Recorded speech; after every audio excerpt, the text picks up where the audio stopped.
What's happening, everybody? Wednesday, July 2nd, 2025. My name is Kevin Smith. Thank you all so much for tuning into Loud Majority Live.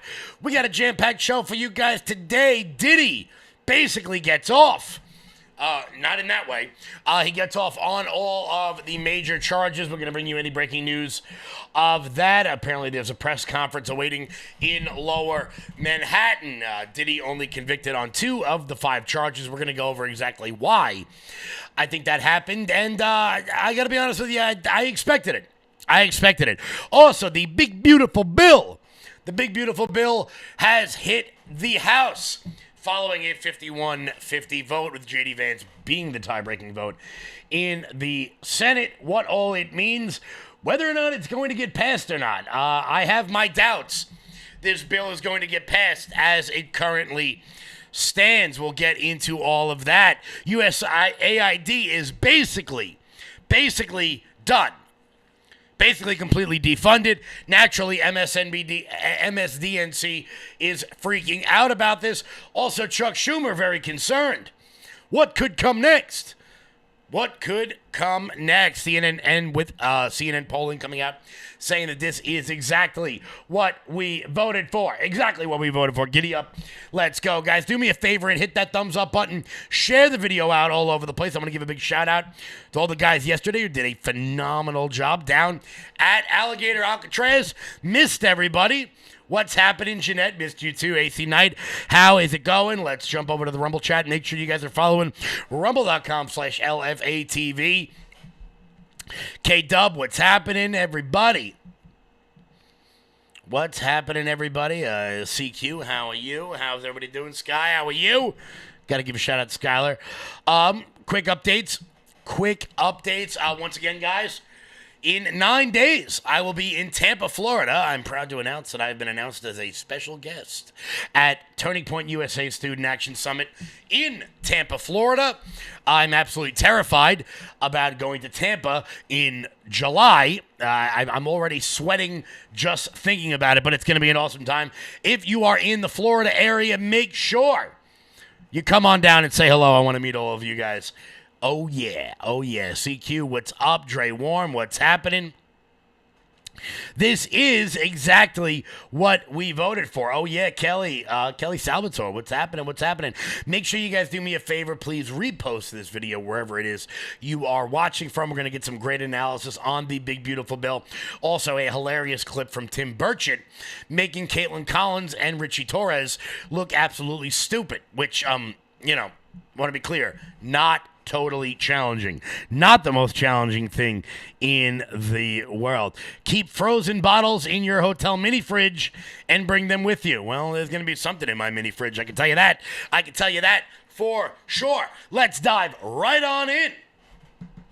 Because we got breaking news at this hour. CBS has been forced to settle a lawsuit with Donald Trump in a massive settlement. Paramount Global and CBS have agreed to settle a high-profile lawsuit brought against President Trump over allegations of election interference. Just in case there's anybody out there who decided to interfere in any other elections, right there for you. Paying a sum that could exceed $30 million. Wow, interfering in an election could cost you $30 million. Something out there to think about. The agreement follows months of legal wrangling related to CBS's handling of the 2024 election involving then Vice President Kamala Harris's program on CBS. According to the terms disclosed on Tuesday, Donald Trump will receive $16 million up front. The settlement will cover legal fees and other case-related costs, with the remainder earmarked for charitable causes, or a future presidential library. Oh, yeah. Fox News Digital reported that the additional mid-8-figure allocation is anticipated for CBS to air advertisements and public service announcements or similar content supportive of conservative causes. So, it turns out conservatives are going to get to air content on CBS that CBS doesn't want to air. Ain't that up? Well, it turns out when you try to rig an election to benefit yourself, you have to you have to pay. You have to pay, and they did that with the selective editing of the Kamala Harris interview on 60 Minutes. Now, look, it's an hour show.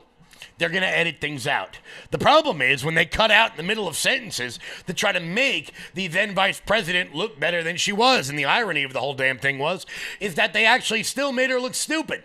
Because it turns out if you put lipstick on a pig, all you have is a pig. It turns out if you put a really nice paint job on a crappy car, all you've got is a really nice looking, really, really crappy car.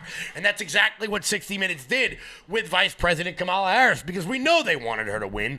We know that they wanted to do everything possible in order to get that outcome. However, the American people, just like the people of the town I live in, were smart to the game. Because it turns out, you can only pull the wool over people's eyes for so long. CBS has also agreed to implement a new editorial policy referred to internally as the Trump Rule. This rule mandates the prompt full release, unedited transcripts of all interviews with future presidential candidates. Yes, because, look, 60 Minutes is an hour show. And they do have to add in editorial and commentary on top of their B-roll footage. They've been doing it for years. However, in the era of social media, all that could be alleviated by just releasing the full interview. If I sat down with the press, which I have a feeling I'll be doing very soon, release the full interview. Don't cut me out of context. Let the people see what I actually said. Let the people see what Kamala Harris actually said if she went on some tangent about Venn diagrams and yellow school buses. Something about the passage of time and how the relevancy of the passage of time includes the passage of time. Her word salad, her complete and utter nonsense, should be seen by the American people. This policy update comes in direct response to the allegations central to the Trump lawsuit. With this record settlement, Donald J. Trump delivers another win for the American people as he, once again, holds the fake news accountable for their wrongdoing and deceit. Trump's legal team said in a statement to Fox News Digital, the lawsuit stems from the 60 Minutes, blah, blah, blah. In a preview of the segment on Face the Nation, Harris's response to a question about Bibi Netanyahu was criticized as incoherent. Yeah, because she's a dumbass and has no idea what she's talking about. Critics allege CBS deceptively edited Harris's remarks to shield her from further scrutiny during the final days of the campaign. Raw footage and transcripts released by the FCC earlier this year confirmed that CBS had aired only different portions of the same response at different times. It's one thing to play a clip and to cut that clip beginning to end. That way you can fit it into your 60-minute program. The difference is when you start taking different portions and moving them around to better fit the narrative, which is exactly what CBS did in this lawsuit. Now, CBS is working on a giant merger right now, and the parent company, Paramount, didn't want to deal with this crap in the middle of a merger. So they settled out of court, leaving another victory for the Trump administration. But that's not the only victory of the day. Another giant victory of the day, Donald Trump announces a giant trade deal with Vietnam. Now, America gets a lot of its products from Vietnam. Many people see Vietnam as a sort of go-between between China. So what giant companies like, insert your favorite, I don't know about your favorite, but insert a company you've heard of. Amazon, whatever. It doesn't really matter the company. Americans don't want to buy Chinese products. Donald Trump imposes tariffs on China. So what do? They open a factory in Vietnam. Basically the same thing. You can still get slaves to sew your Nike sneakers together so that you can then import them here to the United States and overcharge Americans for them. But it makes people feel better inside to know that they're not supporting the Chinese Communist Party, that they're hurting China. Because let's be honest, the goal of all these trade tariffs, the goal of these is to move companies and move corporations away from the Chinese market. So Donald Trump reaching a trade deal with Vietnam is going to be huge. Going to be absolutely, as some would say, huge. This from Fox Business. Donald Trump has announced on Wednesday that he has struck a trade deal with Vietnam. Quote, "It will be a great deal of cooperation between our two countries. The terms are that Vietnam will pay the United States a 20% tariff on any and all goods sent to our territory and a 40% tariff on any transshipping. In return, Vietnam will do the same. Vietnam will do something they've never done before, give the United States full and total access to their markets for trade. In other words, it will open their markets to the United States, meaning that we'll be able to sell our products in Vietnam at zero tariff." I like it. I like it a lot. Trump says the deal was reached after speaking with Tao Lam, the general secretary of the Communist Party of Vietnam, because, just something we have to deal with now. Vietnam was previously hit with a 46% tariff as Trump's Liberation Day reciprocal tariffs. The tariff was suspended for 90 days, with the suspension set to expire this week. The Vietnamese Prime Minister Pham Minh Chinh, sorry, that's definitely not right, said in late June that he was expecting to reach a trade deal with the United States before the deadline. Donald Trump continuing to pick up wins left and right. The U.S. Office of Trade the Office of the United States Trade Representative said U.S. goods with Vietnam totaled just under $150 billion in 2024, and U.S. exports to Vietnam were only $13 billion, up 33% from 2023. U.S. goods imports to Vietnam totaled $136 billion in 2024, up 19%. So the Southeast Asian nation has been caught up in a delicate balancing act as it tries to preserve trade with the United States, its largest export market and security partner, while not antagonizing the Chinese, which serves as its top source of investment and a neighbor. That's what these tariffs have been about the entire time, and people are not really seeming to understand that in a very serious way. So I'm liking it. I am liking it a lot. But you see what the title of the show is today. The big, beautiful bill has hit the House floor. We're going to give you all the details on that in just 1 second. Before we do that, here's Old Glory Bank.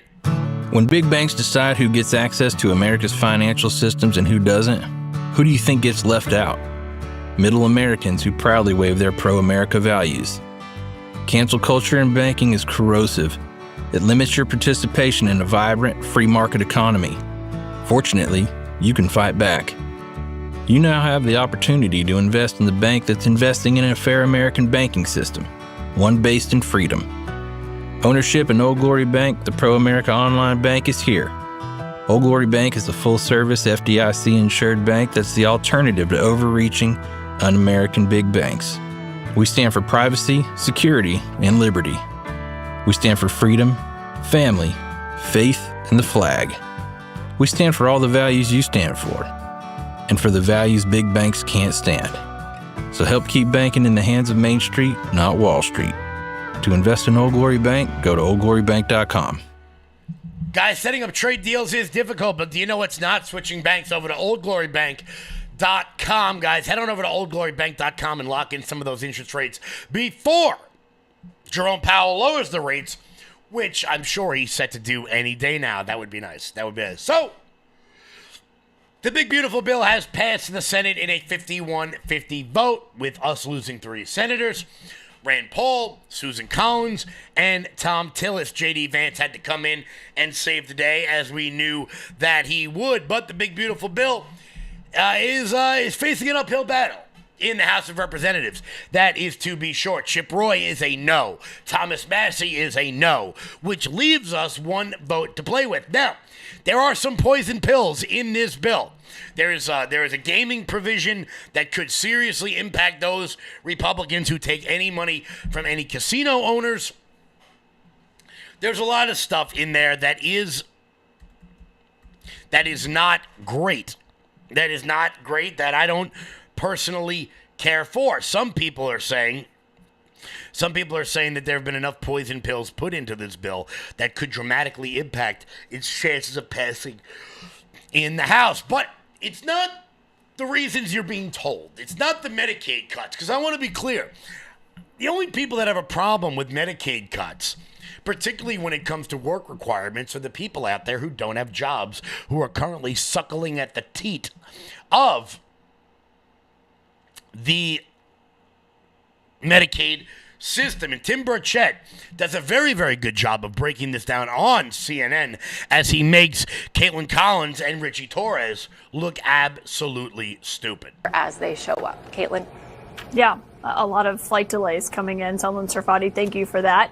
Two lawmakers who have made it to Washington are here with me tonight. Republican Congressman Tim Burchett of Tennessee and Democratic Congressman Richie Torres of New York. Congratulations on not having flight delays. Congressman, what are you going to do? Are you going to vote yes on the bill as it stands tonight, or do you have reservations like some of your colleagues over in the House? Of course I have reservations. It's a huge piece of legislation. The thing I look mostly, though, is how it affects Tennesseans. And if it doesn't pass, then Tennesseans will automatically have a pretty substantial tax increase, as in his district as well. So that working folks, things like that, the credits that are there in there for manufacturing, I like the border security.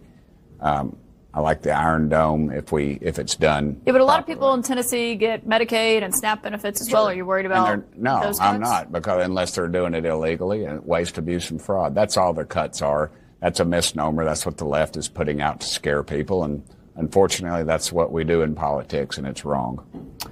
What do you're saying? Only people who get Medicaid illegally are going to be affected by these cuts? I don't think that's all right. I mean, I do. The projection is it's 12 million people. Are you saying 12 million people are getting Medicaid illegally? I've delved into those notes, and most of them are unsubstantiated. That's, they will not address the fact that illegals are on it. They will not address the fact that there's a work requirement, which I think every American, if they're capable of working, they should probably not be on Medicaid. And so, we've got single moms, 2 kids or something like that. No, they should qualify for the programs. But if we're not careful, we will destroy the program, and it will not take care of the least amongst us. Congressman Torres? The Republican Reconciliation Bill is a tragedy for America. It's a tragedy for the working people of America. The independent, bipartisan Congressional Budget Office has said that it will cause 12 million people to lose their health care. It will slash Medicaid and children's health care by $1 trillion, which is the largest health care cut in recent American history. It will slash SNAP by $300 billion, the largest food assistance cut in recent history. It's going to add $3 to $5 trillion to the debt, plunging our country into a debt spiral. The legislation is a catastrophe. And if you think that $1 trillion cut amounts to preserving or protecting Medicaid, then I have the Bronx River and the Brooklyn Bridge to sell you. It's a lie. Donald Trump is lying about the impact of the legislation to the American people. It's one thing to defund health care and food. It's something else to lie to the American people. You talked about your reservations, and one thing we've heard from Republicans is you want to get rid of waste, fraud, and abuse, right? Correct. Are you comfortable then with the provision that the Senate put into this to get Lisa Murkowski to vote for it, where basically states that have the highest level of erroneous payouts of SNAP get a delay here? Essentially, those states that are the worst at paying out SNAP benefits or do it the least effectively get a delay here, and essentially of how long they could see cuts to those provisions. In terms of that, we've heard from some Republicans who say it's kind of this perverse incentive that the worse you are at this, the more you benefit from this provision in the Senate bill. I think it allows states to get in line, but also I think it's very disingenuous when you say that it's going to add $3 trillion to the debt in 10 years when the last 4 years. I didn't say that. The Congressional Budget Office. The Congressional Budget Office is not nonpartisan. 85% of the people that work in their health care division are Democrats and have contributed to Democrats. Their number one economist it's run by a Republican. Is a Democrat. It's run by a Republican. It needs to be disbanded. It is a relic. But the truth is, under the last 4 years, every 100 days we've run up $1 trillion, and all of a sudden you hear the Democrats and Chuck Schumer saying over the next 10 years it's going to round up $3 trillion. Well, where were they the last 4 years when we ran up over $12 trillion in debt? That just doesn't figure. And they're allowed to do that because their mouthpieces in the media continue to tout these lies that they say, and they just don't fit into in the real math. And the CBO has never been a nonpartisan organization. Okay. Nobody believes that. Nobody believes that. Well, the guy who runs it donated to a Republican and is a Republican. But can I ask you in terms of what you're saying about, I mean, you're saying what the media is saying about this. This is Ron Johnson who had these concerns, Josh Hawley who had these concerns. Tom Tillis is saying people in his state who are deserving of Medicaid would be kicked off. Outside of Tillis, they all voted for it. Well, they still criticized it, though, and said they had serious reservations about it. Well, sure, you're going to have criticism of it. Anything that's this large. That's why I think we need to go back to what we do in Tennessee: single-issue spending bills, and let every bill be accountable to the voters. But we don't do that because neither party has the guts to do it, and they know it's a wink and a nod to stack these things up with a lot of pork. Unfortunately, we don't have that luxury with this because of our economic situation that we're in, and I think that the American economy has sufferred the last 4 years, and under this bill, I think it will correct a lot of those problems. So it sounds like you're going to vote yes on this. I'm leaning in that direction, but I still have my concerns. I met with Treasury today over a lot of the issues that I have. And it's okay to have concerns over the bill. No bill of this size is going to be perfect. It's not going to be. But you can't let perfect be the enemy of the good. What does that mean? It provides border security. It provides people working. No tax on tips, no tax on overtime. 88% of people on Social Security will not pay any taxes on that. These are real tangible results. It raises the child tax credit. Yes, rich people get tax cuts too, because it turns out in America, you don't penalize people for being successful. Yes, it eliminates the estate tax. Why? It should eliminate the estate tax. A person shouldn't be penalized for dying. I know it's one of these things that, like it feels good. We're going to get the rap. We're gonna stick it to rich people, but it doesn't actually do anything. First off, the majority of them just put their money into some kind of a trust anyway, which provides their kids some kind of security against the estate tax to begin with. But we don't penalize people for success in America. We don't do that. Democrats will continue to try to feed this line that this will be beneficial to the American people. Does it blow out the deficit? Possibly. But if we're going to blow out the deficit, I would much rather do it by giving money back to the American people, their hard-earned money, whether they're rich or whether they're poor, rather than, giving it to gender reassignment surgery in Peru. Whatever the hell that is. No idea what that is. Now, Elon Musk has come under intense scrutiny over the last couple of days over his criticisms of this bill. And look, is it perfect? No, it's not perfect. It's not going to be perfect. And James Fishback went on CNN last night and discussed why Elon Musk is wrong about the big, beautiful bill. Why do you think Elon Musk is wrong about it? Well, the big, beautiful bill is not merely a good bill, it's a great bill. You take President Trump's campaign promises, think about it, deliver tax relief for working families, no tax on tips, no tax on overtime, delivering tax relief for seniors. That benefits hardworking Americans all over this country. That's in the big, beautiful bill. Increase in border security of $70 billion, a one-time increase to ensure that we have more detention center space, more ICE agents, a fully sealed border. The truth is that the illegal migrants that came into this country under President Biden, over 12 million, they're costing taxpayers about $150 billion a year. But also CBO, speaking of money to taxpayers, says that this bill could increase it by like trillions. I mean, you have a number that's talking about if taxpayer money is an issue. Is that not a concern of yours? Well, the interesting thing about the CBO survey, their forecast is that they don't take into account, one, the tariff revenue, which is going to be about $2 trillion over the next 10 years.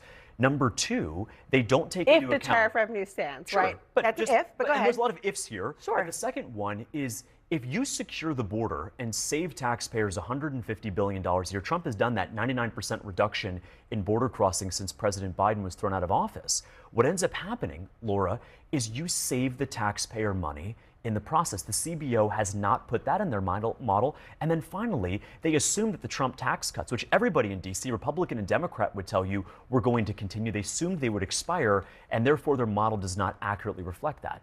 The truth of the matter is the CBO is not a nonpartisan organization, Laura. 8 out of 10 employees who work there are registered Democrats. We should be skeptical of the forecast for that reason, but also for the substantive reasons I just laid out. The Republicans also have touted the CBO over time. Is it not a good organization or good entity at all if it doesn't support what you're saying? No, what the CBO did 20 years ago, 30 years ago under President Clinton or President Bush is very different than the highly polarized environment that exists today. I think both you and I can agree with that. The truth of the matter is when there's gaping holes in their models and forecasts when it comes to tariff revenue, when it comes to the actual net benefit of cutting out illegal labor and illegal immigration that actually saves the taxpayer money, the CBO model does not estimate that whatsoever. This is a good bill. It delivers on President Trump's promises, and it's a shame that because it doesn't have Elon Musk's electric vehicle subsidies that he would oppose it. And that's a lot of the reason why Elon Musk is pissed off about it. But this is what the media will do.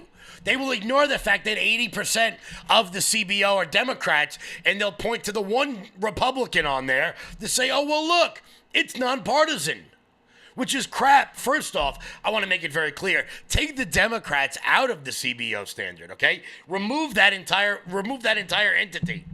What kind of Republicans are they? Are they the neocons who get erections over bombing third world villages? Are they those sorts of Republicans? Because if they are, you could take them out of the equation, remove them immediately. Are they the sorts of Republicans who think the tax cuts and judges are the only things that matter while we are let our culture erode? Are those sorts of Republicans, the McConnell, Murkowski, Collins type Republicans? Or are they populist Republicans? Are they the sorts of people that this party is moving in the direction of?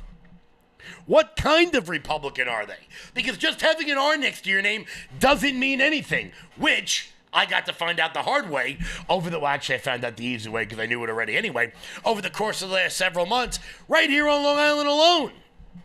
What kind of Republican are they? Because I can guarantee you, nobody who works for the CBO is a populist. None of them are an America First Republican. None of them are a Trump Republican. They are some Bush-era relic of the past. But that's what they do. Well, we say it's nonpartisan, so therefore it is, which is absolute and total crap. Absolute, total crap. But where do we go from here? Where do we go from here? Because many people, and I see this every single day, is this what you voted for? Is this what you voted for? Yeah. Turns out this is exactly what I voted for. We'll get to that in 1 second. Before we do that, here's Jeremy. Hey everyone, sorry to barge in like this, but I do want to talk to you about this opportunity for 45% off of Everyday Dose coffee. And this isn't just your regular coffee, folks. If you're like me, you love your coffee routine. I've loved my coffee routine since I was probably 16 years old. Unfortunately, as I've gotten older, some of the coffee that I love doesn't love me back and does cause bloating, does cause jitters, can only drink so much a day, and there's really only so much I could do with it. Now, Everyday Dose is known as Coffee Plus Benefits. And what I mean by that, folks, is A, there is an ingredients booklet in there that gives you a ton of different recipes on how to make cold brew coffees of all different kinds, lattes, different hot coffees, and more. But the greatest thing about Everyday Dose is it is known as Coffee Plus Benefits, meaning that you're going to have 100% Arabica coffee, and you're going to also have lion's mane, chaga, collagen protein, and nootropics that keep your brain focused. No jitters, no heart palpitations, and a ton of different recipes. And you're going to get a frother, a tumbler, a box set with a bunch of different gifts in it, an ingredients booklet for recipes, coffee, and more for only $27, folks. 45% off by going to everydaydose.com/LFATV. That's everydaydose.com/LFATV. Why not expand your experiences with coffee? That's everydaydose.com/LFATV. Guys, go to everydaydose.com/LFA45. That's everydaydose.com/LFA45. The question, of course, is, did you vote for this? Did you get what you wanted? Are you getting what you want? Chat, what do you think? While we pop this up on the screen real quick. Chat, is this what you voted for? Are these the cuts that you voted for? Because I want to be clear about something, and you know what? People don't like the fact that Donald Trump seems to be pressuring some Republicans to get out of the game like Tom Tillis. I'm loving every second of it. Why?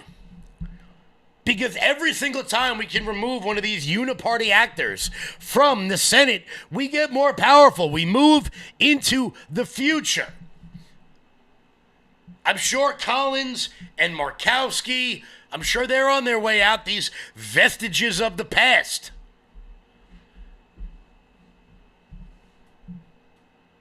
You know, the funny part about the Caitlin Collins clip that I think is so humorous is that Caitlin Collins used to be a Republican.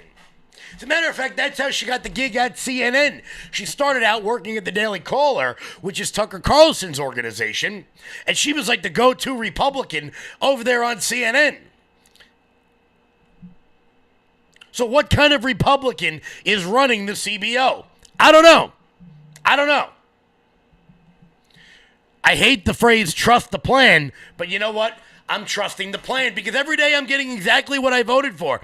And even CNN had to admit that we're starting to get exactly what we asked for. Yeah, okay, so we're going to look at the strongly approved numbers. So this isn't just Republicans who like Donald Trump. This is Republicans who love Donald Trump, and he's up like a rocket. Look at this. In July 2017, the strongly approved was 53%. That's pretty good. But look at where he is now. 63% of Republicans strongly approve of the job that Donald Trump is doing about 5 months into his presidency. Republicans love Donald Trump the way that Americans love Disney World. The bottom line is 63%. That is a huge base. And of course, it's just part of a Republican base in which about 90% of them overall approve of him, including the somewhat approves as well. I mean, every politician would like this number here, especially to see it go up. How about compared to other presidents who were Republicans? Yeah, it's history making. It's history making. What are we talking about here? So why don't we look back? We have all the presidents, Republican presidents, going back over the last 35, 36, 37 years. What are we talking about? GOP, who strongly approved 5 months in. Look at this. George H.W. Bush, Bush 41, 46%. Bush 43, 59. You see Trump, the first term, 53. But look at this, 63%. He beats all the other Republicans on the board here. And I was looking even back since Reagan. And get this, Donald Trump beats Ronald Reagan when it comes to the strongly approved 5 months. And of course, Reagan was coming off that high after that assassination attempt. So the bottom line is Donald Trump is making history with the Republican base. He is more beloved by this Republican base than any Republican base loved any GOP president 5 months in. It is history making. It is a striking number. Tillis stepping aside after President Trump threatened to primary him. The question is, how effective is Trump's endorsement? We know it can hurt, but how effective is it? Yeah, okay. So, you know, the bottom line is if you're a Republican lawmaker, you see this 63%, you say, my goodness gracious, you do not want to go against Donald Trump because the Republican base is with Donald Trump. And it's not just the polling. We actually have the data to show that the Republican base is with Donald Trump. The Times Trump endorsees won the GOP primary for governor and congressional races. Look at this. 2024, 96%. 2022, 95%. 2020, 98%. The bottom line is this.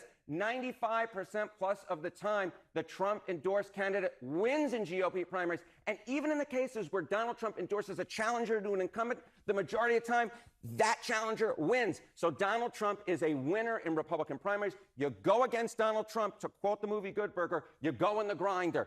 Donald Trump is the key nugget. His endorsement is the key nugget in a GOP primary because he's historically strongly popular with the GOP And base. now there's going to be a surprise primary in North Carolina, so we will be watching that, of course. Harry Enton, it is always Firstly, I just got to say, right. the fact that Harry Enton just quoted Good Burger, I can't tell if that's amazing or absolutely awful, but that's neither here nor there. The big takeaway from that segment is not that Donald Trump wins primaries, because what people will say is, well, he endorses the incumbent, and the incumbent usually wins anyway. The fact that the majority of the time when Donald Trump endorses a challenger, there is a victory in the primary for that challenger.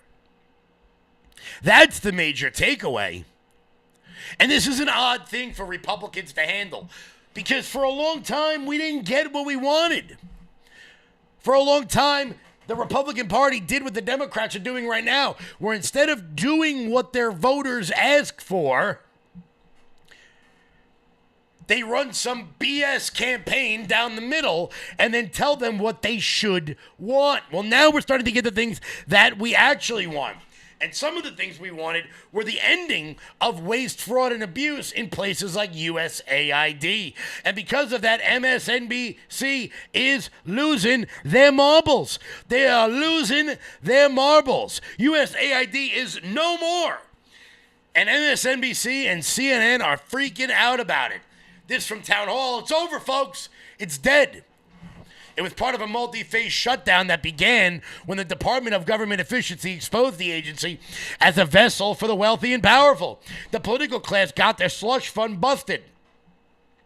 It was whittled down to a nub by Doge and then absorbed into the State Department. And now Secretary of State Marco Rubio has signed the final death warrant, according to Fox News. USAID will no longer be sending foreign assistance across the globe, with the State Department taking over such programs that the Trump administration wishes to continue. Rubio made the announcement on Tuesday, saying that USAID had for decades failed to ensure that the programs it funded actually supported American interests, and the State Department will take over the foreign assistance program beginning July 1. Beyond creating a globe-spanning NGO industrial complex at the taxpayer expense, USAID has little to show since the end of the Cold War. That's my whole life, by the way. My whole life. Development objectives have rarely been met, instability has often worsened, and anti-American sentiment around the globe has only grown. This era of government-sanctioned inefficiency has officially come to an end under the Trump administration. We finally have a foreign funding mission in the United States that prioritizes our national interest. As of July 1, USAID will officially cease to implement foreign assistance.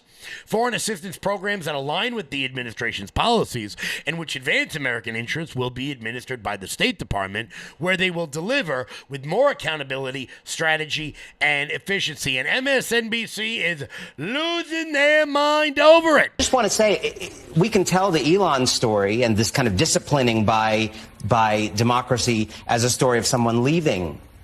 But there is pain in the wake of these tariffs, and there's pain in the wake of what Elon did. He talked about bringing the wood chipper to USAID. Brooke Nichols, Boston University professor, mathematician, figured out what is the effect of this. They have a tracker. 300,000 deaths.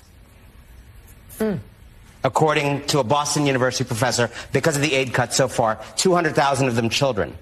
Okay, Vietnam War, y'all remember that? 60,000 U.S. service members died. This is 5 times more deaths, according to the Boston University study, because of aid cuts since January of this year. So Elon Musk is leaving, but he's also leaving a legacy. But I think it's really important that people remember the courts work. Joe and I have been having a 10-year conversation about our institutions standing up or not. The courts work. Still, not perfectly, there's problems, but courts work, lawsuits work. Real quick, MSNBC, before I cut them off the screen, how many people do you need on one panel? Are you kidding me? 8 people in 7 different boxes? Are you kidding me right now?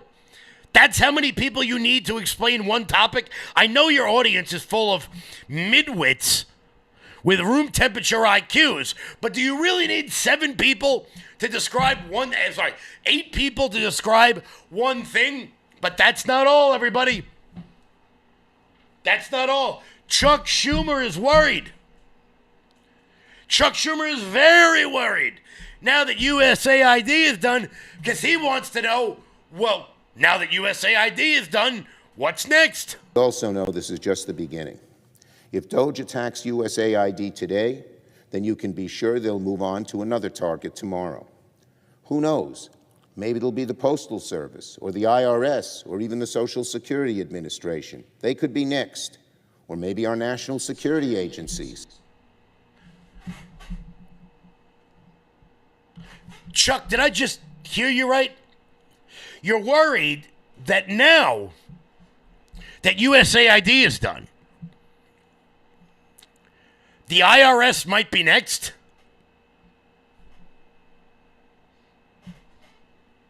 Good. You're worried that the post office, maybe the most inefficient service that has ever been created, is done?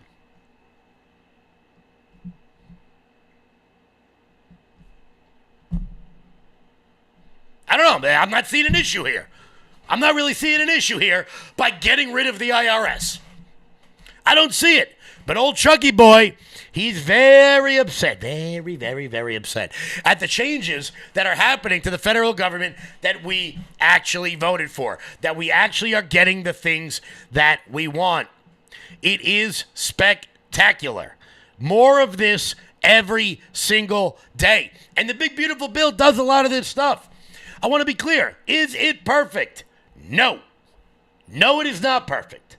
However, as I'm going to continue to say, do not let perfect be the enemy of the good. Because we are continuing to get more and more of exactly what we wanted and exactly what we voted for. You know what else you guys should want? MyPillow. I'm excited to announce that we're having our first ever mega sale on overstock clearance and brand new products. For example, save over 50% on this season's flannel sheets. Queen size only $59.98. Kings only $69.98. They sell out fast every year, so order now. Save 20% on our brand new My Crosses. They're designed in the likeness of the one I've worn every day for over 20 years. They come in men's and women's, and they're made right here in the USA. Get our 2025 six-piece My Towel sets for only $29.98. Our initial quantities are extremely low, so get them now before they go. And our best-selling standard My Pillows, just $14.98. So go to MyPillow.com or call the number on your screen. Use this promo code to take advantage of our first ever mega sale. But wait, remember that $75 free shipping rule? Well, that ship is sailed because right now, every order ships absolutely free. Guys, head on over to MyPillow.com, promo code LOUD. That's MyPillow.com, promo code LOUD for up to 80% off everything on the website. That's MyPillow.com, promo code LOUD. 15 minutes to the top of the hour. Guys, do me a favor and hit that thumbs up button. Share the video out wherever it is you are watching from. It's so good to be back with you guys. So good to be back with you guys after being off yesterday. Shout out to all the guys yesterday who did phenomenal work down at Alligator Alcatraz. Alligator Alcatraz, which I'm sorry, is just a funny ass name. It's just really funny. Maybe the most Florida thing I've ever heard in my life. Let's put a prison inside of a swamp. It's the only way that could be more Florida is if all of the alligators were on meth. Guys, do me a favor and hit the thumbs up button. Let's keep rocking. Let's keep rolling here as we move on because we did get some more news yesterday on the immigration front. Giddy up, let's go. More of what we voted for. Before we get to that, guys, head on over to LFATV.us. That's LFATV.us. That's your home base, your mothership, your landing pad for all things LFATV related. Check out the LFATV store. And while you guys are there, consider becoming a monthly donor over at LFATV.us. That's the best way to help us keep the lights on over here. That's the best way to keep the lights on over here. So, we did get some more news on the immigration front yesterday at the press conference at Alligator Alcatraz. And one of the big things was Tom Homan put this out in the middle of the day. This was his tweet. Quote, total border encounters for the entire month of June were 6,070. That is less than a single day under the Biden administration. As a matter of fact, the total number of encounters is less than half of a single day under Biden on many days. Also, zero of the 6,070 were released into the United States. 0 people. In an entire month, President Trump has created the most effective border in the history of the nation, and the data proves it. We have seen these numbers. We've never seen numbers this low. Never. God bless the men and women of Border Patrol. The interior arrests and consequences help to drive down illegal immigration. The Trump effect is continuing to win. That comes from Border Czar Tom Homan. But we're continuing to see the worst of the worst get the boot out of this country. So much so that in one of the weirdest sentences I think I've ever heard in my entire life, federal authorities, this is from Kristi Noem, have apprehended an illegal immigrant cannibal who began eating himself on a recent deportation flight, according to Kristi Noem. Somebody get the guy a bag of peanuts. On Tuesday, Kristi Noem said at a roundtable with President Trump and Governor DeSantis that she was informed about the matter by the U.S. Marshals working on ICE operations. The roundtable was conducted to brief reporters on the Alligator Alcatraz, a newly established detention facility. We know that. She said that the other day I was talking to some of the marshals that were partaking with ICE. They said that they had detained a cannibal and put him on a plane back home, and while they had him in a seat, he started to eat himself. Right. I don't know what America will do without that guy. By thanking our ICE officers and our Border Patrol officers for what they do every day. They are out on the streets, and violence against them has increased over 500% since Trump has gone back into the White House, because he's upholding the law and because a bunch of liberals, socialists, and Marxists are out there lying about what President Trump is doing. President Trump is upholding freedom by what he is doing. The freedom to live safely in this country and to do things legally and to have justice. And because those liberals, and I'm calling out you, CNN, I'm calling you out because you lie every single day about what these operations are. We are going after murderers and rapists and traffickers and drug dealers and getting them off the streets and getting them out of this country because Joe Biden let the worst of the worst come in here. The other day I was talking to some marshals that have been partnering with ICE. They said that they had detained a cannibal and put him on a plane to take him home. And while they had him in his seat, he started to eat himself. And they had to get him off and get him medical attention. These are the kind of deranged individuals that are on our streets in America that we're trying to target and get out of our country because they are so deranged they don't belong here. And they shouldn't be walking the streets with our children. And they shouldn't be living in the community. He tried to eat himself. Well, I guess he was hungry. Sometimes you're hungry, you just take a chomp out of your own arm. What are you going to do? But I don't know how America's going to survive without that guy. I don't know how we're going to cure cancer or have our pools cleaned without somebody who tried to eat himself. You hear stuff like that and you wonder to yourself, I can't believe that other nations don't want to keep these people. Yeah, can't believe it. Something else I can't believe, actually I can believe it. I can believe it is today we got an answer to a question. Did he do it?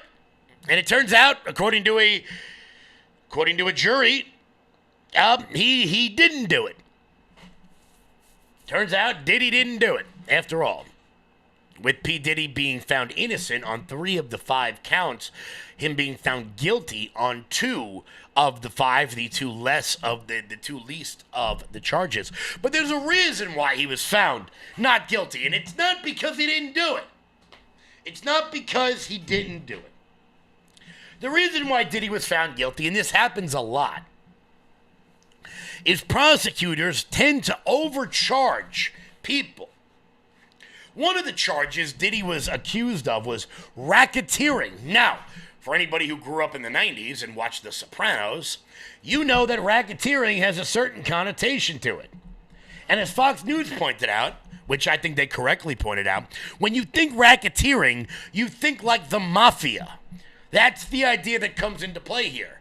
And while Diddy is one of the worst people ever, I don't think people put him in the same group as someone like Al Capone. Stand by, okay, Josh. Mark Eiglarz joins our coverage too. And Mark, good morning to you. Criminal defense attorney yourself. You've been in and out inside of these courtrooms for some time. And just your initial reaction. There seems to be a bit of surprise that it came back this quickly and it came back this way. What do you think, Mark? Well, yeah, we thought they'd take a little longer, and especially after the one juror was accused of not playing nicely with the others. Who ever thought he'd ever come together and unanimously agree to any verdict? But I think that some of the major problems which have been discussed all along were real for the jurors. You start with racketeering, typically for all of us, doesn't fit for a guy who's into lube and Astroglide. It's really reserved for Al Capone.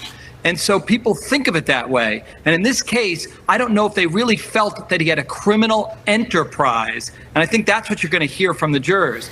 As it relates to the other two serious counts that he was acquitted of, this was always about consent or whether it was coercion. And there were numerous opportunities I think the jurors are going to find or found that they could have left if they really weren't into it. And yeah, there were times where maybe force was used, but we're not going to find that this was sex trafficking, which also has a different image, for most people when you think of sex trafficking.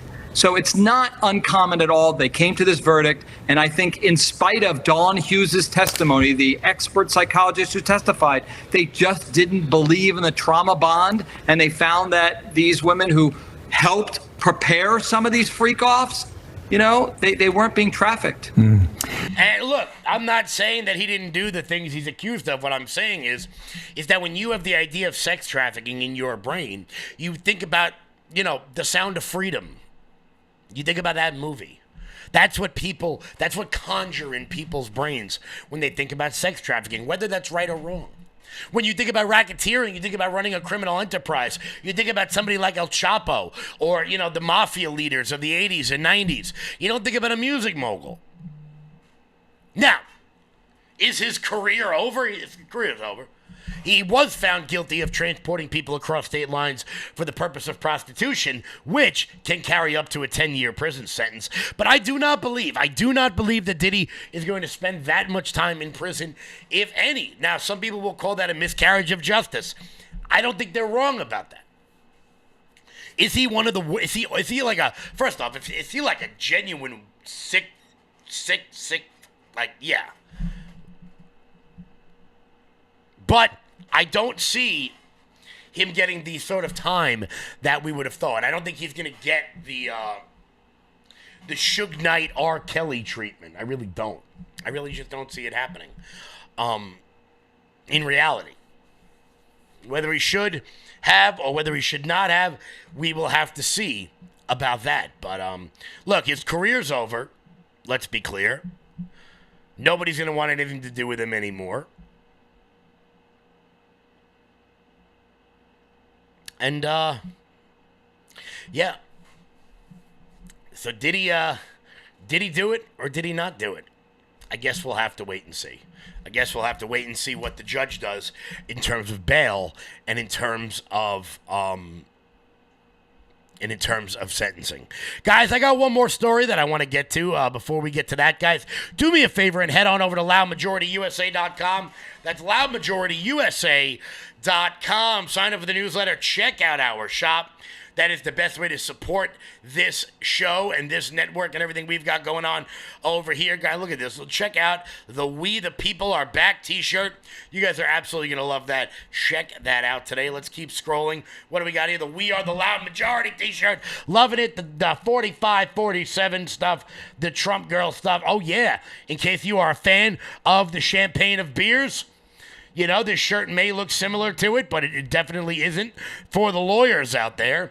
Just so you know, guys, head on over to loudmajorityusa.com. Pick up all your summer stuff today. We got board shorts. We got bikinis. We got everything over there. Everything you guys are going to need. That's loudmajorityusa.com. And use promo code RUMBLE to get 20% off everything on the website. That's promo code RUMBLE to get 20% off everything on the website. So as we wrap up today, we got to talk about the guy in New York, Zoltan Mondani, who claims he is not a communist.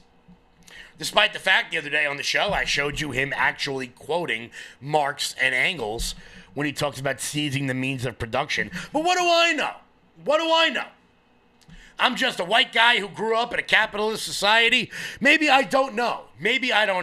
So you know what? Why don't we ask somebody who, lived through it? Why don't we ask somebody who, survived living under Mao Zedong what she thinks about it? Xi, you know a little bit something about socialism and communism. And he's talking about state-owned businesses back in 2021, Mamdani, and a lot of free stuff. What's your take on this, and what's your warning tonight to America? Yeah, I want people to know he is more than just the typical woke Marxist that focus on identity politics, DEI, and oppressor and press narrative. He is a full-fledged communist. I don't know whether the New York voters understand what it means. That seize means of production.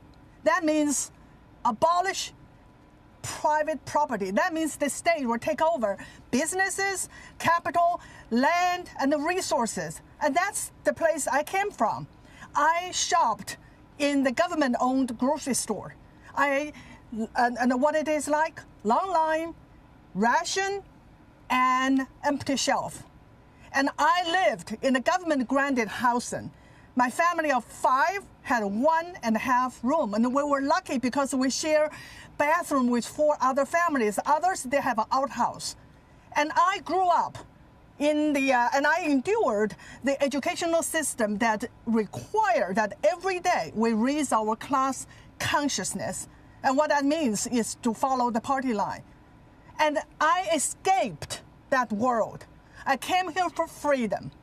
And if American falls, all of us have no place to go. New Yorkers, you have to wake up. I'm so glad President Trump sees through it and call him a communist.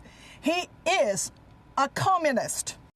I mean, you know, if it walks like a duck and it talks like a duck, it's probably a duck.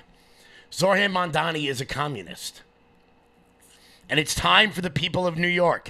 Many people that I actually really like and really respect, many of friends of mine, to accept reality here.